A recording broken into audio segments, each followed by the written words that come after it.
a previous video, while David Wood was practicing his best hobby of cutting and paste, as he used to trick and misguide his brainwashed Islam haters' view. Let's see what he said.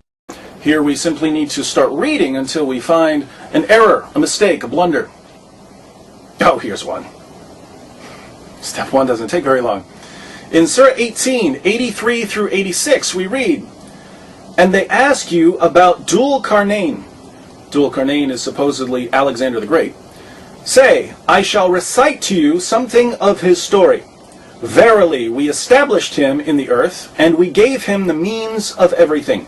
So he followed away, until when he reached the setting place of the sun, he found it setting in a spring of black, muddy, or hot water, and he found near it a people." This passage seems to be saying that Alexander the Great traveled so far west, he found the place where the sun sets. Where does the sun set? It sets in a spring of muddy water. Just let's see a few minutes ago of David Wood's speech to see if he was really following his advices. Just when your Muslim friend thinks he's finally come up with an interpretation of the Quran that won't force him to commit intellectual or moral suicide, you go to the hadith and the commentaries to see how Muhammad and his companions interpreted the passage. Here David Wood advising us when we read any Quranic verse, we are supposed to go back to its commentaries, but the question here, why he didn't really try to return back to the commentary of this verse?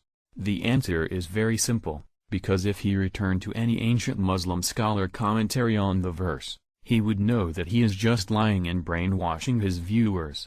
For example, if we return to the great ancient Muslim scholar, Ibn Kathir, on his well-known commentary on the Quran, part 16, we will find him saying on page 35, "Until, when he reached the setting place of the sun," means, he followed a route until he reached the furthest point that could be reached, in the direction of the sun's setting, which is the west of the earth. As for the idea of his reaching the place in the sky where the sun sets, this is something impossible, and the tales told by storytellers that he traveled so far to the west that the sun set behind him are not true at all. Most of these stories come from the myths of the people of the book and the fabrications and lies of their heretics. Here in the commentary we have many important points which totally destroying the false claims of David Wood.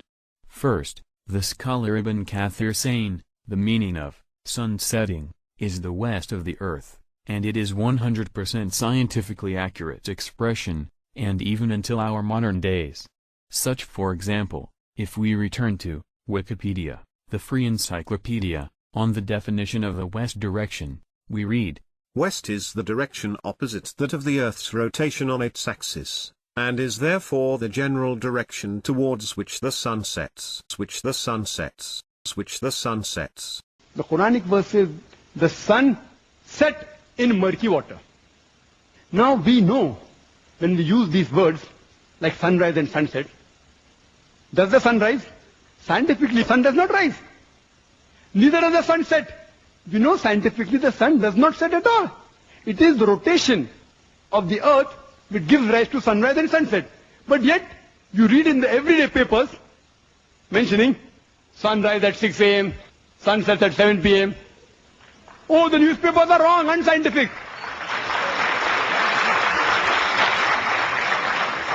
If I use the word disaster, oh, there's a disaster.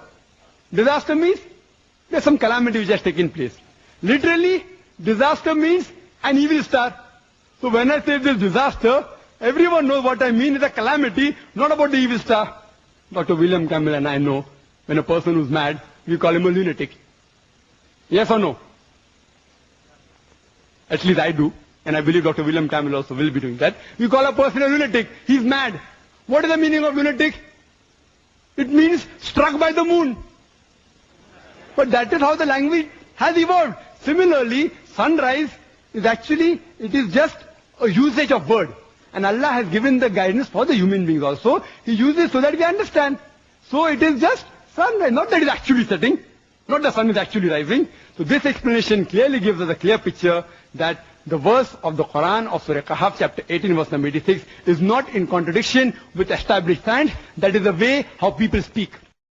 Secondly, the scholar Ibn Kathir, saying that most of these stories come from the myths of the people of the book and the fabrications and lies of their heretics, and that is also 100% accurate, as if we return to the Bible, we would find it in many places telling us that the sun goeth down in many geographical places. Just let's check two examples.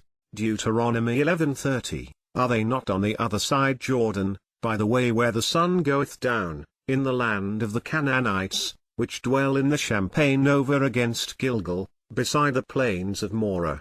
Judges 19:14, and they passed on and went their way, and the sun went down upon them when they were by Gibeah, which belongeth to Benjamin. Is there a place where the sun sets? No. Could Alexander the Great have reached it? No. But the Quran says he did. But the Quran says he did. But the Quran says he did.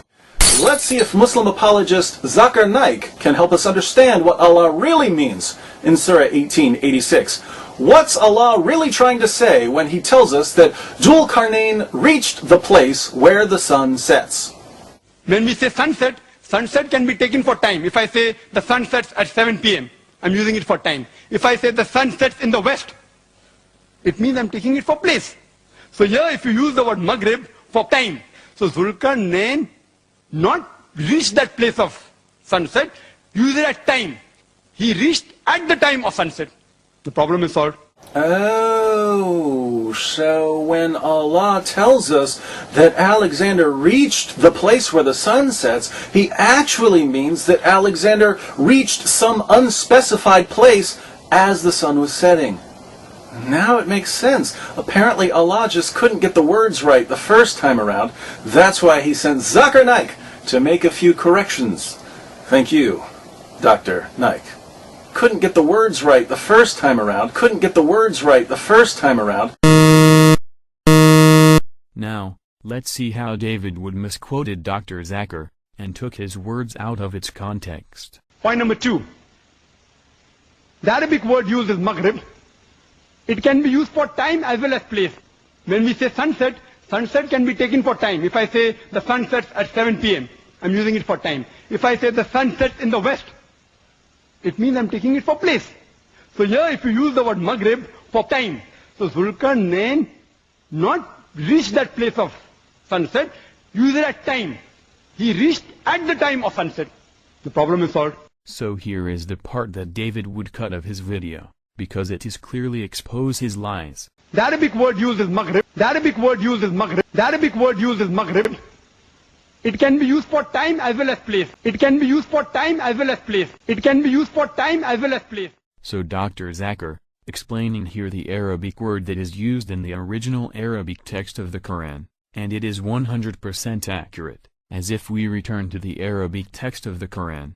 We find that the Arabic word used and was translated to the setting of the sun is maghriba alshshamsi, maghriba alshshamsi, maghriba alshshamsi. حتى إذا بلغ مغرب الشمس وجدها تغرب في عين حمئة ووجد عندها قوما قلنا يا ذا القرنين إما أن تعذب وإما أن تتخذ فيهم حسنا.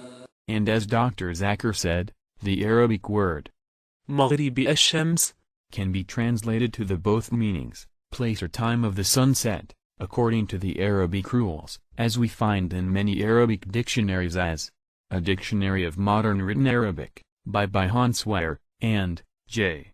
Milton Cowan. On page 783, we read Maghrib, place or time of sunset, west, Occident. Maghriba alshshamsi, time of sunset. So that, in the Quranic verse, 1886, it was used the exact Arabic word with can be translated to the both meaning for time or place correctly, as Dr. Zakir explained, and not as David would try to deceive his viewers. Apparently Allah just couldn't get the words right the first time around. That's why he sent Zakir Naik to make a few The word corrections. used is maghrib. It can be used for time as well as place. When we say sunset, sunset can be taken for time. If I say the sun sets at 7 p.m., I'm using it for time. If I say the sun sets in the west, it means I'm taking it for place.